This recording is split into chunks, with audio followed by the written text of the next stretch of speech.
Asalaamu calaykum saaxiibayaal, soo dhawaada saaxiibayaal, waa wiilkiinii Bakeri Films. Sheekadu waxay ku bilaabanaysaa Lifon Keyd oo gaadhigiisa ka dhex kacaya ka hor inta uusan shaqada u dhaqaaqin. Wuxuu soo gaarayaa goobta dhismaha ee Garcia aroor hore. Mid ka mid ah saaxiibadiisa shaqada ayaa u soo bandhigaya cunto. Lifon ayaa markaas soo aruurinaya shaqaalaha oo u sharxaya howlaha maalinta. Intaas kadib wuxuu aadaa xafiiska si uu ula kulmo qoyska Garcia. Xafiiska gudihiisa, Jenny Garcia oo ah gabadha Joey Garcia ayaa Lifon u dhiibtay waraaqo biilal ah. Waxay markaas aabaheed weydiisataa lacag aad u badan si ay u dhimaysato simisterka jaamacadda oo ay u dabbaaltegto guusheeda. Joey marka hore wuu ka cagajiidayaa laakiin aakhirka wuu ogolaadaa oo lacagta siiyaa. Isla markaas Lifon wuxuu dareemayaa koox maafiya ah oo galaysa goobta dhismaha, waxayna bilaabaan inay u hanjabaan mid ka mid ah shaqaalaha. Lifon ayaa isla markiiba soo dhex gala oo si degdeg ah u garaaca. Wuxuu ku qasbaa inay goobta ka baxaan iyagoo aan dhib kala geysan. Jenny ayaa aragta wax kasta, kadibna waxay u dhowaanaysaa Lifon waxayna weydiisaa haddii uu leeyahay khibrad ciidan ama uu ka tirsanaan jiray. Lifonna wuxuu ka fogaadaa jawaabista wuxuuna uga digayaa inay qof kale kala hadasho. Jenny oo xiisaynaysa ayaa ka codsatay inuu baro sida loo dagaalamo, waxayna xustay in awoowaheed uu mar baray sida dadka farta looga jabiyo. Ka hor inta aysan bixin waxay Lifon siisaa cunto. Mar dambe Lifon wuxuu booqdaa gabadhiisa Mary oo joogta guriga waalidka xaaskiisa geeriyootay. Isla markay aragto Mary waxay si farxad leh ugu orodaa xagga gaadhigiisa. Lifon wuxuu marka hore la hadlaa sodonkiisa kaas oo hadda haya mas'uuliyadda Mary. Waxaa soo baxaysa in Lifon uu lumiyay mas'uuliyadda gabadha kadib markii xaaskiisa ay dishay. Sababtoo ah Lifon wuxuu hadda ku nool yahay gaarigiisa. Maxkamaddu waxay xukuntay inaysan ahayn deegaan ku habboon ilmo. Natiijo ahaanna waxaa loo ogol yahay oo keliya 2 saacadood oo booqasho ah toddobaad kasta. Lifon wuxuu Mary u kaxeeyaa casho. Inta ay cuntada ku jiraan wuxuu siiyaa hadiyad macno weyn leh. Waa sawirka ay Mary leedahay hooyadeed geeriyootay. Markay sawirka aragto Mary waxay noqotaa mid qiiroto oo xanaaqsan, waxayna ku dhibaatoonaysaa inay fahamto sababta hooyadeed uga tagtay. Kadib Lifon wuxuu la kulmaa qareenkiisa si uu ugala hadlo dacwada mas'uuliyadda gabadhiisa. Qareenka ayaa u sheegay in xaaladdu ay ka sii darayso, wuxuuna weydiiyaa sababta sodonkiisa Lifon uu xanaaq badan ugu hayo. Lifon ayaa sharaxay in sodonkiisa uu ku eedeynayo dhimashada xaaskiisa. Runtii xaaskiisa waxay la dhibaatoonaysay niyad-jab intii Lifon uu ku maqnaa ciidanka. Inkastoo wax kasta jiraan, Lifon wuxuu diidaa inuu ka quusto gabadhiisa, wuxuuna qareenka siiyaa lacagtii uu keydsaday si uu u sii wado dacwada. Xitaa wuxuu kireystaa meel yar si uu mustaqbal fiican ugu abuuro gabadhiisa. Habeenkaas Jenny waxay aadaa goob lagu caweeyay iyada iyo saaxiibadeed. Way baashaalaan, cabaan oo iska raaxaystaan. Mudallabka ayaa dareemaya Jenny wuxuuna ku wargelinayaa xubin maafiya oo magaciisa la yiraahdo Fisper inay joogto.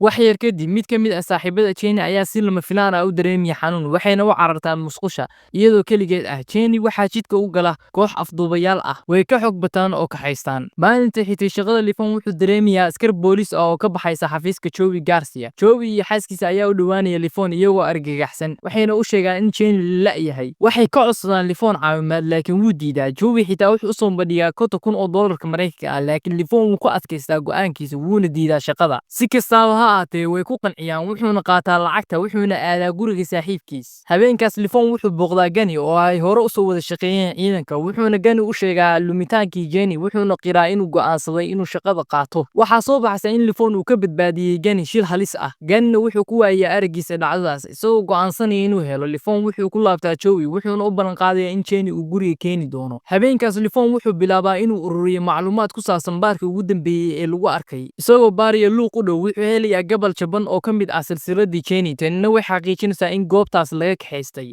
isagoo raacaya raadadka Lifon wuxuu helaa mid ka mid ah shaqaalaha baarka, wuxuuna mudallabka kula kulmaa gurigiisa. Lifon wuxuu weydiiyaa waxa uu ka ogyahay lumitaanka Jenny. Mudallabku wuxuu sheegayaa inuusan waxba ka ogeyn. Isagoo dareemaya in been loo sheegay, Lifon wuxuu adeegsadaa cadaadis wuxuuna ku qasbaa inuu hadlo. Xilli mudallabka qarka u saaran yahay inuu magacyo sheego, waxaa soo gaara dhowr nin oo kale. Isagoo dareemaya khatarta, Lifon wuxuu si degdeg ah u dilaa qof kasta oo qolka ku jiray. Kadibna markuu hubiyay meydadka, wuxuu xaqiijiyay inay xiriir la leeyihiin maafiyada. Ka hor inta uusan bixin, wuxuu qaataa lacag caddaan ah. Wuxuu qorsheynayaa in lacagtaas uu isticmaalo laaluush uu ku siinayo xubnaha kale ee kooxda si uu uga helo xog. Maalintii xigtay, koox xubnaha hubeysan ah oo uu la socdo nin la yiraahdo Walla ayaa soo gaaray guriga, waxayna isla markiiba dareemeen dhiiggii habeenkii hore. Iyadoo ogaaday in qof bartilmaameedsanaya, waxayna nadiifiyaan goobta waana baxaan. Ma oga in Lifon uu soo raadraacayo. Lifonna wuxuu raadkooda geeyaa guri ammaan ah, wuxuuna si taxaddar lagu eegaa ka hor inta uusan ficil samayn. Wuxuuna gudaha u galaa dhismaha, wuxuuna si degdeg ah uga xog bataa nin la yiraahdo Walla. Lifon ayaa saaxira. Markii Wolo uu miirsado wuxuu u digayaa Lifon inuu galayo khaladaad lagu dili karo. Lifonna wuxuu sii joogaa isagoo degan, wuxuuna miiska ku tuuraa lacagtii uu soo qaatay, wuxuuna dalbadaa macluumaad ku saabsan Jenny. Markii uu Wolo diiday inuu siiyo xog ku saabsan Jenny, Lifon wuxuu ku tuuraa biyaha isagoo ku xiran kursiga. Wolo isla markiiba waa dhintaa. Baaritaankiisa dhexdiisa, Lifon wuxuu ogaadaa in Demi oo ah wiilka Wolo uu ka dambeeyo afduubka. Isagoo aan waqti iska lumin, Lifon wuxuu u baxaa inuu soo helo. Wax yar kadib, Yuri oo ah xubin kale oo darajo sare leh ayaa soo gaara guriga ammaanka. Wuxuu arkaa meydka Wolo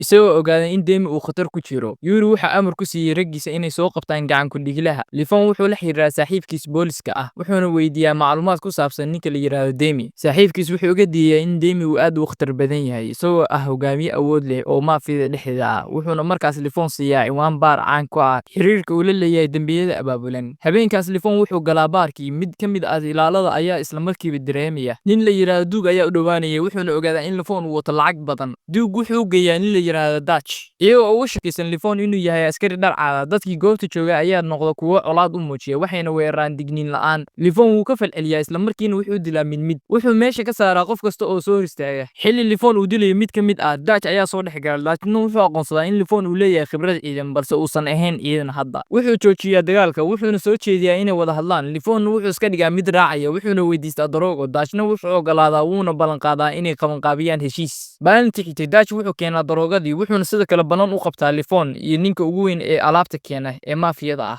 Kadib Lifon wuxuu la kulmaa Demi si uu u xaqiijiyo inuusan ahayn basaas. Demi ayaa tijaabiya. Markii uu ku qanco, Demi wuxuu u dhiibayaa daroogada. Lifon danka ma laha heshiiska, isla markiina wuxuu iska tuuraa daroogadii. Inta uu baarku ku jiro, Lifon wuxuu arkaa xubin kooxda ka mid ah oo la yiraahdo Fiber. Fiber waa mid ka mid ah raggii ku lugta lahaa afduubkii Jenny. Helitaankani wuxuu ku qasbaa Lifon inuu baxo oo si qarsoodi ah u dabagalo kooxda. Si kastaba ha ahaatee, ilaaliye ayaa arkay isagoo eegaya. Ilaaliyaha ayaa si aamusnaan ugu yeera caawinaad. Isagoo dareemaya khatar, Lifon wuxuu isku dayaa inuu ku baxsado mooto. Kadib isbahsi xawaare sare leh, raggii Yuri ayaa qabta. Intii lagu siday gaari fan ah, Lifon wuxuu helaa fursad, wuxuuna dilaa labadii qabtay, wuxuuna la wareegaa gaariga. Lifon wuxuu gaariga u kaxeeyaa biyaha si uu u baabi'iyo caddaynta, kadibna wuu baxsadaa. Dhanka kale, Yuri wuxuu ogaadaa meydadkii raggiisa, wuxuuna noqdaa mid aad u xanaaqsan, wuxuuna ogaadaa in qofka uu si nidaamsan u leynayo kooxda. Yuri wuxuu soo ururiyaa maafiyada oo dhan si uu ula kulmo Demi, isla markaasna Demi wuxuu dareemayaa in wax khaldan yihiin. Kahor inta uusan ficil samayn, Yuri ayaa yimaada. Yuri wuxuu shaaca ka qaadaa in Lifon uu mas'uul ka yahay dhimashada Wolo. Maalintii xigtay, Lifon wuxuu aadaa inuu gabadhiisa ka soo qaado dugsiga, wuxuuna dareemayaa in wax khaldan yihiin, wuxuuna ogaadaa in sodonkiis uu khatar ku jiro. Isagoo aan ka labalabayn, Lifon wuxuu ku cararaa gurigiisa. Markuu yimaado guriga, mar hore ayaa la gubay. Lifonna wuxuu dhex ordaa dhismaha gubanaya isagoo laba jeer ka fikirin. Wuxuu ku guuleystaa inuu soo badbaadiyo sodonkiisa, isagoo go'aansanaya in gabadhiisa la beegsan karo. Wuxuu geeyaa gabadhiisa guriga Gani si loogu ilaaliyo. Lifonna wuxuu isku hubayaa hub, wuxuuna u diyaar garoobayaa waxa soo socda. Dhanka kale, Jenny waxaa loo rarayaa guri ammaan ah. Iyadoo fursad helaysa, waxay iska furaysaa xariga, waxayna u baxsataa jidadka. Waxay aragtaa gaari boolis ah, waxayna si quus ah u gashaa gacantooda si loo caawiyo. Way ka daahdaa markay ogaatay in askarigu uu u shaqaynayo kooxda. Askariguna wuxuu Jenny si toos ah ugu celiyay Fiber. Mar dambe, Fiber wuxuu helayaa wicitaan uga yimid macmiil qani ah oo codsanaya Jenny habeenkaas. Way aqbalaan dalabkii. Meesha uu Demi ku dhuumanayo, Lifon ayaa is hortaaga oo dalbada jawaabo. Demi wuxuu naftiisa ku bedeshaa macluumaad. Wuxuu shaaca ka qaadaa goobta lagu hayo Jenny. Wuxuu sidoo kale sharaxaa doorka Fiber. Isagoo helay ciwaankii, Lifon wuxuu dilaa Demi, wuxuuna u dhaqaaqaa